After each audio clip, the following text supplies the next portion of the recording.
Get your hands where I can see them. Step away from the vehicle. Now." The words came out of Sergeant Dale Kowalczyk's mouth before he had even finished reading the license plate, before he had checked the registration, before he had any reason at all. Theodora Essien did not move fast. She moved deliberately, hands raised, palms out, the way a person moves when they have done this math before and know exactly what the wrong kind of movement costs. She was 47 years old. She was wearing a camel wool coat, pressed slacks, and low heels. Her car, a graphite gray Jaguar XJ, was parked correctly, in a legal spot, in the parking lot of a Whole Foods in Oakville, Ontario. She had been sitting in it for 4 minutes, finishing a phone call. 9 minutes. That is all Sergeant Kowalczyk had left before the ground opened up under his feet. He just did not know it yet. But to understand what is about to happen to this man, you need to understand who Theodora Essien actually is. Not the version Kowalczyk saw when he looked at her through his cruiser window. The real one. Theodora Essien, 47, born in Mississauga to Ghanaian parents who arrived in Canada with 2 suitcases and a shared determination that their children would never have to explain themselves to anyone. Her father drove a bus for 12 years. Her mother cleaned offices until her knees gave out. Theodora was the first in her family to go to university, then the 2nd degree, then the 3rd. She is a Crown attorney, has been for 11 years, Halton Region, the kind of lawyer prosecutors on the other side of the room get quiet around. Not because she raises her voice, she almost never raises her voice, but because she never walks into a room without knowing exactly what the other side is going to say before they say it. She owns a modest house on a tree-lined street in Oakville. She drives the Jaguar because she bought it after winning a case that took 3 years of her life. Her husband, David, teaches high school history.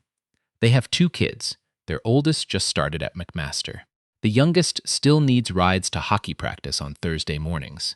She does not talk about her work at dinner unless someone asks. She does not put her law degree on the wall in the front hallway. She does not need to. There is one thing she wears every day. A slim silver bracelet on her left wrist, small enough that most people never notice it. Her paralegal gave it to her after they won a particularly ugly case. Theodora told her it was unnecessary. She wears it anyway. Remember the bracelet. Oakville, Ontario. Population around 225,000. One of the wealthiest municipalities in Canada. Median household income well above the national average. Tree-lined streets, good schools, the kind of place where the main concerns at town council meetings are parking and heritage designation. The Halton Regional Police Service has 700 sworn officers. Theodora has prosecuted cases with their evidence. She knows how the department works, or rather, she knows how it is supposed to work. Now, Sergeant Dale Kowalczyk, 41, 12 years on the force. He is not a bad officer on paper. His file has 2 commendations and 1 noise complaint from a neighbor that went nowhere. He coaches junior hockey on weekends. People in the department like him. He tells good stories at the end of a shift, and he always covers his partner's lunch. Pull his stop-and-check numbers, though, and the paper starts to smell different. In the last 30 months, Kowalczyk has initiated 43 non-traffic stop interactions in the Oakville South Patrol Zone. 31 of them involved Black or South Asian residents. The zone itself is 78% white, 31 out of 43. In a zone that is nearly 80% white, you can do that math more than once, and it will keep coming out the same way. His supervising officer, Inspector Gareth Lund, 63, 3 years from retirement, signs Kowalczyk's incident reports the way most people sign email newsletters, without reading them. And then there is Constable Yasmin Ashford, 26, 8 months on the job. She is riding with Kowalczyk today.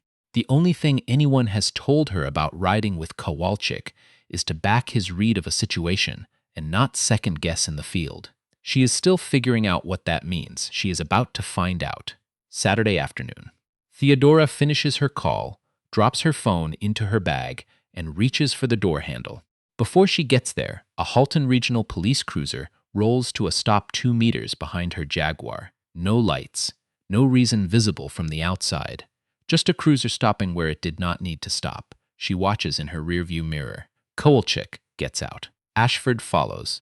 Theodora puts both hands on the steering wheel. Here is the thing about that gesture. Hands on the wheel, before the officer even reaches the window. She did not have to think about it. It happened the way breathing happens, automatic, the result of 1,000 smaller lessons absorbed over decades. Her parents taught it to her at 16, the same week they taught her to drive. Her father said it with the same tone he used for every other important thing. Quietly, precisely, without drama. You put your hands where they can see them. Every time, without fail, it should not have to be this way. But it is this way. Kowalczyk does not walk straight to the window. He walks a slow circle around the Jaguar first. His hands are loose at his sides. He looks at the plates, looks at the tires, looks at the tinted rear windows. He is doing the thing where the inspection is the message, where the message is. I have decided something already, and I am just finding the language for it. He gets to the driver's window, does not introduce himself, does not say good afternoon, get your hands where I can see them, step away from the vehicle, now. Theodora does not raise her voice. She does not move quickly. She keeps her hands exactly where they are, visible on the steering wheel, and she says, "Officer, can you tell me the reason for this stop? I'll ask the questions." Out of the vehicle. She steps out, closes the door, stands on the pavement in her wool coat and her pressed slacks and her low heels, and places her hands on the roof of her own car. Ashford stays near the rear bumper. She does not look at Theodora. She looks at the ground between her feet and then at Kowalczyk and then at the ground again. "Is there a problem?" Theodora asks. Kowalczyk is already writing something in his notebook. He does not look up. Received a report of a vehicle matching this description in connection with a break-in on Chartwell Road this morning. Theodora says nothing for a moment. Then, this vehicle, a gray Jaguar XJ, in connection with a break-in. That is correct. And the report came in when? Kowalczyk does not answer, because Theodora is already running the numbers. Chartwell Road is 3 kilometers away. She drove here directly from her house. The Jaguar has been in her family for 4 years. The plates are registered to her home address, which is 4 streets from here. If there is a report, it takes 30 seconds to run the plates and establish that. He has not run the plates yet. He has not asked for her documents. He started with "get out of the vehicle." She says none of this out loud. She stands with her hands on the roof of her car and she breathes. 1 breath. 2. This is the part where some people would start talking faster. Start explaining. Start performing innocence, which is its own kind of trap, because the moment you perform innocence, you have already accepted the premise that you owe someone a performance. Theodora does not perform. She waits. Kowalczyk takes her driver's license and registration when she produces them. He looks at the name, looks at it again. He walks back to the cruiser. The wait begins. 6 minutes. Theodora's hands are at her sides now. She is not leaning on the car. She is standing on a public pavement in a Whole Foods parking lot while 2 cruiser officers run her information for a break-in that did not happen. 9 minutes. A woman pushing a cart out of the store slows down, looks at the cruiser, looks at Theodora, looks away. A man with a stroller crosses to the far side of the lot. Whether they do it consciously or not, they move around the scene like it is something they should not be near. 11 minutes. Ashford shifts her weight. Her hand goes to her radio and then drops. Kowalczyk comes back. Something in his posture has changed. His chin is higher. His stride is slower. "Miss Essien, I'm going to need to have a look in the vehicle." Theodora looks at him for a moment. "I do not consent to a search." "I have reasonable grounds to believe." "What are the grounds, officer?" "The nature of the complaint and the fact that you've been uncooperative." "She has not been uncooperative. She has been, if anything, precisely cooperative." She answered every question. She produced every document requested. She has been standing on this pavement with her hands visible for 11 minutes. He tries the door anyway. It is locked. Theodora hit the automatic lock when she stepped out. Not a decision, exactly. Just something the hands do when they have learned to protect what belongs to them. What Kowalczyk does next takes about 4 seconds. He calls Ashford over, says something low that Theodora cannot hear, and then Ashford walks to the passenger side and tries that door. Also locked. Kowalczyk's jaw sets. He reaches for his radio and calls in a request. When the second cruiser arrives 3 minutes later, and the second officer, a younger man named Tran, according to his nameplate, tries to suggest running the plates against the actual break-in report to verify the address match, Kowalczyk waves him off. "We've got the vehicle. I want it searched." Tran looks at the Jaguar, looks at Theodora, says nothing else. They wait for the search authorization. Theodora waits with them. She asks twice for a supervisory officer to attend. Both times Kowalczyk says one is on the way, one does not come. During the wait, Kowalczyk and Tran stand between the two cruisers. They think they are having a private conversation. They are not. Theodora's bracelet, the slim silver one her paralegal gave her, contains a microphone and a digital recorder that has been running since she got out of the car. She activated it when she placed her hand on the roof. It is a device used in certain Crown prosecutions for evidentiary documentation. She is, in fact, in the middle of a case right now. A case she cannot discuss with Kowalczyk or anyone else in this parking lot. A case that has been in progress for 7 months. Keep that bracelet in the back of your mind. Kowalczyk, low voice, clean record. Nothing on the vehicle. Tran, so what's the complaint address? Kowalczyk, we'll sort that after. A pause. Tran, after what? Longer pause. Kowalczyk, after I have a look at what's in the car. She is nervous. You see how she is nervous? She is not nervous. Tran does not say this. He looks at the ground. After 31 minutes, a search authorization arrives that Theodora knows is built on nothing. The officer who delivers it has not seen the original complaint, has not verified the plate match to the break-in address, has taken Kowalczyk's word, the word of a sergeant with 12 years and 2 commendations and an unchecked pattern that no one has ever made anyone look at directly. They search the Jaguar. They find a reusable grocery bag, a gym kit, 2 case files in a manila folder with the Ontario Crown Attorney crest on the front, and a parking receipt from Theodora's office building dated Thursday. Kowalczyk holds up the manila folder. What are these? Legal documents. They are privileged. He opens it anyway. Theodora watches him open a Crown Attorney's active case file on the hood of her car in a Whole Foods parking lot. She watches him page through it. She watches his eyes move across the names at the top of the first document. She watches the moment when something changes in his face. He does not say anything. He puts the folder back in the car. He walks to his cruiser. He makes a call. It is not a long call. When he comes back, he is holding her license and registration out to her. "You're free to go, Miss Essien.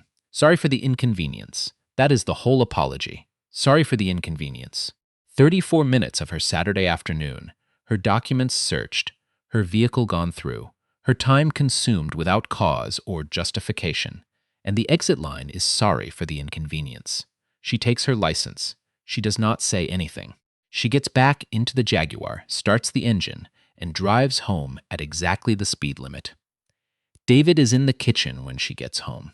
He looks at her face the way people look at weather coming in from the west. He does not ask what happened. He pours her a glass of water and puts it on the counter and gives her room. She goes to the bedroom. She closes the door. She takes off the bracelet, connects it to her laptop, and uploads the audio file. 41 minutes of continuous recording. Every word, every pause, every low exchange between Kowalczyk and Tran. The moment Kowalczyk opened a privileged legal file, the authorization obtained on an unverified complaint, the failure to confirm a plate match, the 34-minute detention of a person who committed no offense, broke no law, and had done nothing except park a Jaguar in a Whole Foods lot on a Saturday afternoon while black. She sends the file to one person, her supervising director at the Ministry of the Attorney General. The message has 2 sentences. "I need Monday morning, first thing. Bring Halton Regional on the call." The director calls back in 20 minutes. "Theodora, are you all right? I am fine. My car is fine. My case files were accessed by a Halton Regional officer without authorization, which is a separate problem." A pause. "How long have you been sitting on this?" 7 months. Another pause, the longer kind. "Monday morning," the director says. First thing.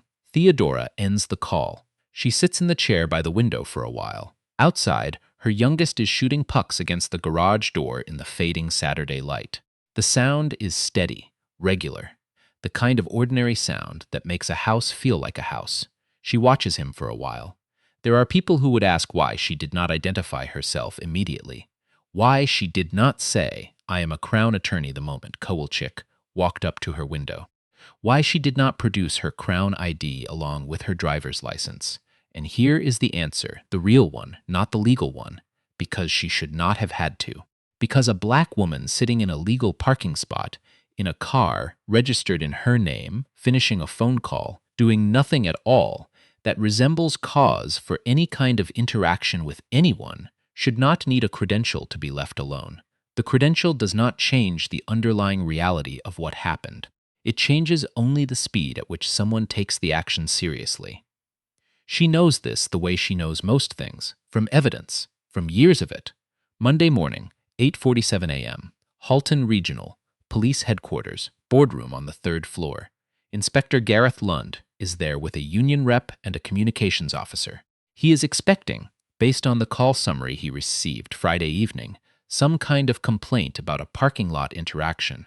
He has handled complaints before, is not particularly worried. The Ministry of the Attorney General is represented by Theodora's director, a senior counsel from the ministry's legal services branch, and one other person in the room whose role Lund will not fully understand until 12 minutes into the meeting. Good morning, Inspector. I am Elena Marchetti, Director of Crown Operations, Halton Region. With me is Counsel Osi Ajayamang from the ministry's legal branch, and to my right is Special Investigator Patricia Brennan from the Ontario Civilian Police Commission. Lund looks at Brennan. The OCPC does not show up to Monday morning meetings about parking lot complaints. We are here in relation to an incident on Saturday, October 11th, involving one of your officers, Sergeant Dale Kowalczyk, and a Crown attorney of this region who was detained without cause in a public parking lot for 34 minutes. During that detention, the officer accessed privileged legal documents belonging to an active Crown prosecution. The officer's conduct has been recorded in full. We have the audio. Marchetti places a tablet on the table. She taps play. Kowalczyk's voice fills the room. We'll sort that after. After what? After I have a look at what's in the car. She is nervous. You see how she is nervous? The room does not collapse. It becomes very, very still. Lund's expression does not change, but his hands, both of them, go flat on the table. Marchetti turns off the audio. Additionally, Inspector, the Crown attorney in question, is the lead prosecutor on a case currently under active judicial oversight, a case involving organized financial crime in which several individuals are cooperating witnesses. The case files accessed by Sergeant Kowalczyk on Saturday are part of that proceeding. The unauthorized access constitutes interference with an active prosecution and will be referred to the Crown's office for consideration of charges under the Criminal Code. Lund's communications officer reaches for a pen and then puts it down. Lund says, "I was not aware that." Marchetti, what you were not aware of, Inspector, is something we will be discussing at length. The Ontario Civilian Police Commission will be opening a conduct review of Sergeant Kowalczyk's operational pattern over the past 30 months. All incident reports will be pulled. All stop documentation. Body camera records where available. Brennan, the OCPC investigator, speaks for the first time. Inspector Lund, your name has 17 incident reports originating from Sergeant Kowalczyk over the past 2 years. We will need your availability for a formal interview. Lund is, according to everyone in that room afterward, very quiet for a very long time. Constable Yasmin Ashford is not in that meeting. She is on shift. At 9:15 a.m., she asks her supervising officer to let her make a call. She goes to a private room and calls the OCPC intake line. She has been thinking about this since Saturday afternoon. She has not slept well in 2 nights. She gives her name, her badge number, and says, "I was present during the October 11th stop in Oakville. I have things I need to tell someone." She tells them about Saturday. She tells them about the 6 months before Saturday. The comments in the cruiser that never got written down. The stops that got written up differently than they happened. The way she was told in her first week that Kowalczyk's read of a situation was the read. Full stop, no discussion in the field. She tells them about a stop 3 weeks earlier. A black teenager in a new-looking bicycle, 12 years old, stopped at the corner of Rebecca and Kerr. Kowalczyk's reason logged as observed subject acting in a manner inconsistent with the area. The kid was riding to school. Kowalczyk held him for 19 minutes. His mother arrived before he was released. She was furious. She filed a complaint. The complaint landed on Lund's desk. Lund's response, according to the file, was reviewed. No concerns identified. Ashford gives the OCPC the name of the boy's mother. She gives them the date of the stop. She gives them everything she has. She is not a hero. She knows. She watched Saturday happen without stepping forward, and she will have to sit with that for a long time. But she is standing in this room right now making a call, and the words are coming out steady. The OCPC conduct review takes 6 weeks. What it finds is not surprising if you have been paying attention. It is surprising if you have been choosing not to. Kowalczyk's 30-month stop pattern: 43 non-traffic interactions, 72% involving racialized individuals in a patrol zone that is predominantly white. 11 reports where the documented reason for the stop does not match the available body camera footage. 6 cases where search authorizations were obtained on verbal complaint descriptions that were never verified against actual report records. 3 formal complaints filed by community members, all reviewed by Lund, all cleared without body camera review, not once. 3 complaints, 3 opportunities to watch the footage, and not once did anyone press play. The OCPC finds Kowalczyk in breach of the Police Services Act on 4 separate grounds: racial profiling, unlawful detention, conduct unbecoming, and a 4th ground that was not in the original scope: interference with the administration of justice arising from the Saturday incident and the case files. His termination hearing is 3 weeks after the review concludes. He arrives in a suit. His badge and service weapon are collected at the front desk. He signs the paperwork. It takes less time than the stop that ended his career. His criminal exposure is still being evaluated. The interference with an active prosecution is not a minor thing. Neither is the pattern that preceded it. Lund retires early. No hearing, no statement. He submits his retirement paperwork on a Thursday and is gone by the following Monday. His office sends a brief internal note. The wording is vague. No one believes it is coincidence. Tran is not disciplined. His cooperation with the OCPC review is noted. He is transferred at his own request to a different patrol zone. He has not spoken publicly about any of it. Ashford is not charged. Her cooperation is formally documented in the OCPC report. She remains on the force, transferred to a community liaison function that did not exist at Halton Regional 8 weeks ago. The work is different than she expected. She is getting used to it. What comes next matters more than any of it. The Ontario Civilian Police Commission, as part of its findings, recommends a mandatory external audit of Halton Regional Police stop-and-check practices dating back 5 years. Civilian oversight of internal complaints, meaning complaints about officers, are no longer reviewed by the officer's direct supervisor within the same chain of command. Body camera footage made available to complainants within 30 days of a formal submission, and a formal acknowledgement, in writing, from the Halton Regional Police Service to Theodora Essien that the October 11th stop was without lawful basis, that the search was unlawful, and that the access of privileged legal materials was a serious breach with operational and legal consequences. The letter arrives on a Tuesday afternoon. It is 3 paragraphs. It is signed by the acting chief of police. Theodora reads it once. She puts it in a folder. She goes back to work. Her active case, the one whose files were paged through on a hood in a parking lot, goes to trial 4 months later. She wins. The conviction is returned on a Friday afternoon. She is home by 6. She and David order pizza. Her son demands they watch something stupid, and everyone agrees. It is a normal Friday evening. Later, after everyone is asleep, she sits in the kitchen with a cup of tea and does what she rarely lets herself do. She thinks about the parking lot, the woman with the cart who looked away, the man with the stroller who moved to the far side of the lot, the 19 minutes she stood with her hands visible on the roof of her own car, in her own city, having done nothing wrong, while 2 officers treated the fact of her presence as sufficient cause. She thinks about the 12-year-old on the bicycle.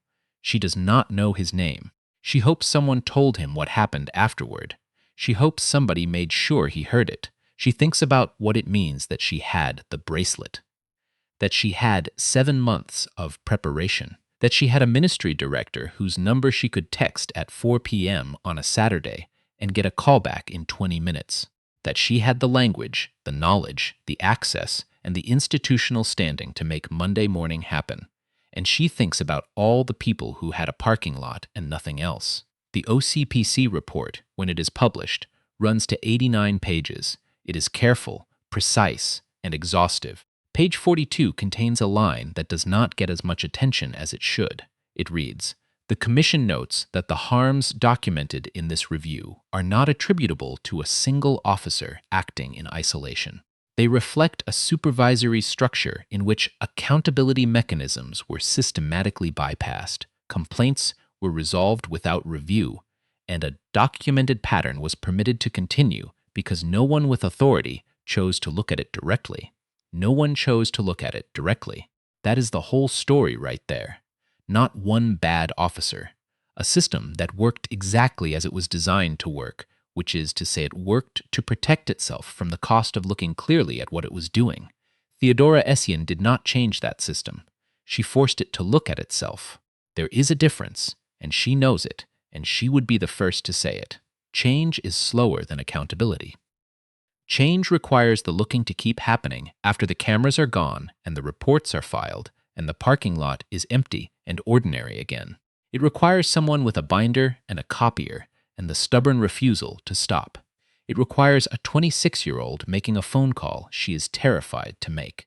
It requires every person who went home and sat in their driveway for 10 minutes, trying to feel like themselves again, and decided, despite everything, to write it down. Have you ever had someone decide what you were before you said a single word? Drop it in the comments. Because the only way any of this changes is if the people who know it is happening refuse to let it become background noise.